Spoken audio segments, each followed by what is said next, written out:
day, sir. We've been all out today. What have you to say about the massive solidarity support that you have received today from the people? I reckon you must have gotten the feedback about how people have gone all over town saying it's you or nobody else. Well, it is very gratifying. I've always known that the events of the last few weeks have, in fact, enabled people to make up their mind a lot more firmly. In fact, it has increased tremendously the public support that I have in the country. Nigerians are ready for democracy. Nigeria have elected their president, and Nigerians are not prepared to go for another election. The truth of the matter is that you do not have two sunrises in one day. Even in Africa, the sun rises only once a day, and that is the way it is. The people have made it very clear that that is what they want, and I'm sure the purpose is to let government know that the people are very serious in what they are saying. Do you have any fears that some members of the SDP might give in to the new political arrangement that is being proposed? There's nothing like that. You see, given to what? What would they give in to? There's nothing to give in to. The election was pronounced fair, free, fair, and peaceful by the international observers and by the government-owned observers themselves. So, what is there to give in to? As a matter of fact, they do not see any reason to prolong the democratic process anymore. And the SDP as a party is very clear. The executive committee made it very clear last week. The meeting in Benin too has made it very, very clear, even doubly clear, that there's no question of the party going back. To go back is to tell the Nigerian people that we are not a serious party. We are a very serious party. There are, we understand, a few officers who are not happy about the result of the election. But a few officers cannot be more important than the generality of Nigerian people. 14 million Nigerian people voted in the last election, more than voted at the National Assembly election. And as a proportion, probably more than have voted in the United States election, presidential election. So that in itself is a massive mandate. And I have 58.9% of the votes. I won in 20 states, and I won the 1/3 of the votes in 28 out of 30 states, and at the Federal Capital Territory of Abuja. There's nothing else. Do you think the president will backpedal?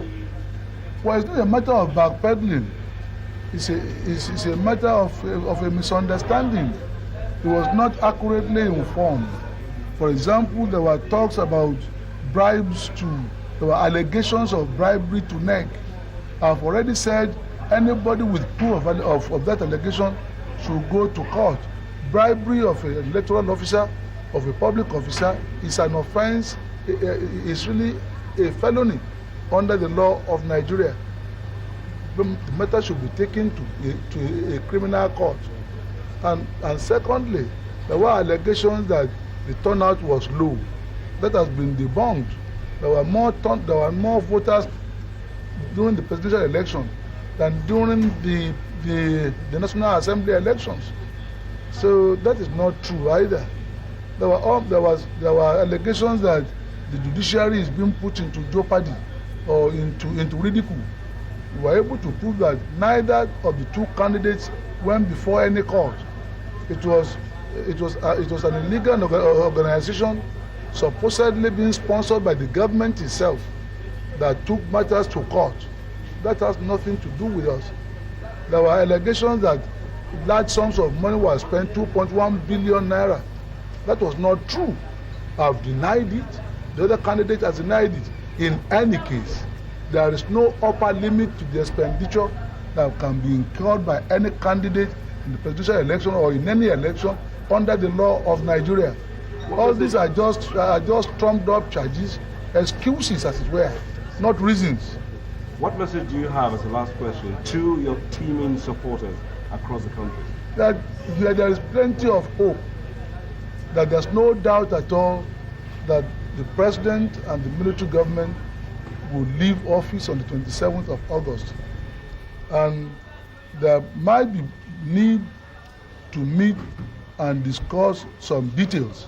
And I'm always ready and willing to discuss details. This is not a civilian versus military situation. A preponderant majority of the Nigerian military and their family voted overwhelmingly for me in the last election. So there was no question of the military. There are quite a few, just a few officers who probably are unhappy about the changes. We will give them all the assurances they need. There is room for every Nigerian, especially the top officers who have been trained at tremendous cost to the taxpayers of Nigeria. The list of people which people have alleged have been prepared by me for dismissal or retirement is not true. I have no such list. We need all the soldiers we have in the Nigerian army, especially the senior ones who have been trained at considerable cost to the taxpayers of our country. Thank you very much. Thank you very much indeed.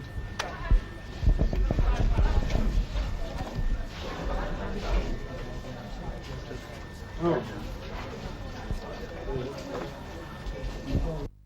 Chief Abiola, I'd like to confirm the kind of relationship you have now with the president.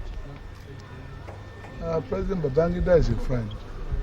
If you look at the house, take a snapshot of all the pictures in the house, you will find more of his pictures in my house than my own pictures.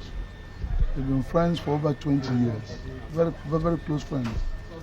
There have been quite a lot of efforts made by some people to create some friction between us. These are very trying period, but friendship is made to last and be passed from one generation to the other. I believe that will be the case in our situation too. These are temporary difficulties. The nation is passing through it. The armed forces, some of them are passing through it. But we will not allow that to affect our relationship. How do you react then to his comment today that he has no apology for what he has done? I don't know who is asking him to apologize. Is anybody asking him to apologize? See, a leader does what he believes is the best thing to do in a given circumstance. But a leader, when he has superior facts, can change his mind. That won't amount to apology. And nobody's asking him to. I'm not. Are you? Are you? No, I'm not. I'm just asking you. I mean, in what context was that statement made, if I may ask? It was in the news today. I think he's reviewing the whole issue, the situation, and saying that he stands firmly by what he's done. Perhaps has a wind of what the SDP's position is. Well, I'm not asking him to apologize. I'm just asking that in the light of the popular mandate of the Nigerian people, as a Nigerian too, and as a leader of Nigeria, you should think again. That is all. I'm not asking for apology. In fact, that is not required. Are there any other views you want to put across? Well, you know, this is a very it is not always every time that the changeover of government from military to civilian goes as clockwork as that of Obasanjo to Ajishewu Shagari. It could be difficult in some instances, but maturity is required to deal with it, experience is required, and patriotism is required on both sides. Yes. That will not be lacking by the grace of God on this occasion too. Certainly not on this side. Thank you very much indeed. Thank you.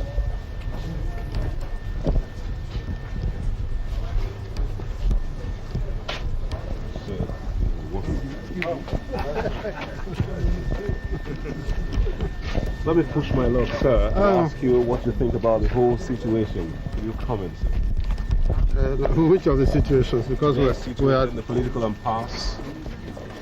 Well, we have two situations on hand. Today's and the general one. Okay, the general one is there has been an expression of the people's will as required by the law, as the law stood at the time.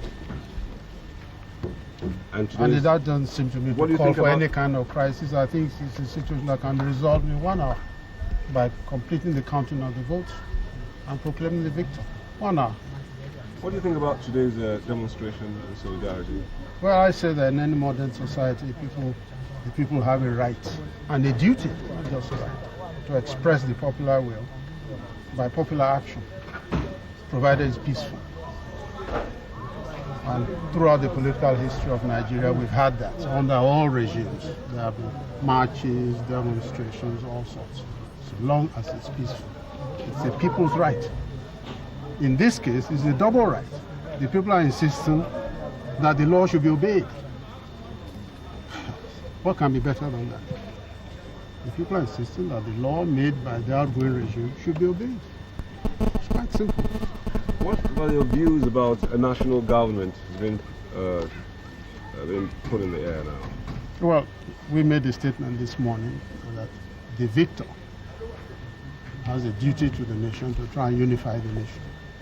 And in this case, Chief Abiola said quite clearly, even before any problems arose, that he thinks that he will call upon the resources of the country, whichever party they belong to help us out of the very serious economic and social conditions under which we labor at the moment. Just how far are you willing to go on this national government issue? I will go very far. I will look anywhere, everywhere, for the best Nigerians to solve our problems. Both Nigerians in America, Nigerians in the UK, they're all being asked to make contributions. Some of them will have to sacrifice their big foreign income in order to be able to bail out Nigeria. And they are ready, they are willing. Most of our doctors who have gone abroad are ready to come back home, are willing to come back home. Most of the lecturers in the university who have been on strike are saying that immediately the election result is declared, they will go back without any condition and wait for the resolution of their problem by my government when we settle down. That is the enormous amount of goodwill we have. How would you react to a scenario being painted by some political analysts that if care is not taken, we might just have a government from the Niger north and another government down south? No, nothing like that will happen. Nigeria is a federal republic to remain by the grace of God, indivisible, indissoluble, sovereign republic under God, by the grace of God. It will be a federal republic. Part of the problem is that it's always very difficult to ensure federalism under the centralist military government. But that will change. You had it very recently. Orders being given by the military president of the country to the governors of the states. That is not in accordance with our constitution. Maybe the problem arose because we allowed this diarchy. Because what we have now is a diarchy. We have the civilian regime everywhere else, but having a military head. The body is civilian, the head is military. It is this funny animal that we have at the moment that is giving difficulties to everybody. Nobody seems to know what to call it. If you look at the head, you see the military. If you look at every other part of the body, you see civilian. What is it? Is this a civilian government we have now or military?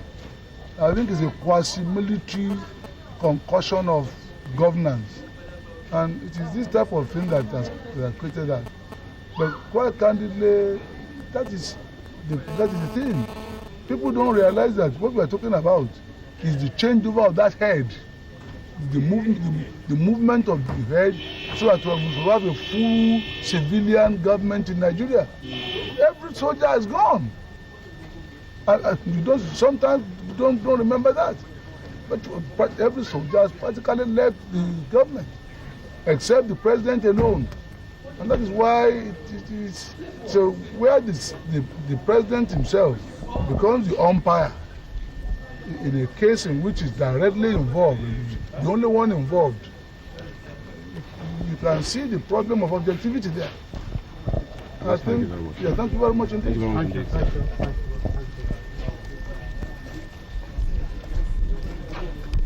A very strange animal we have.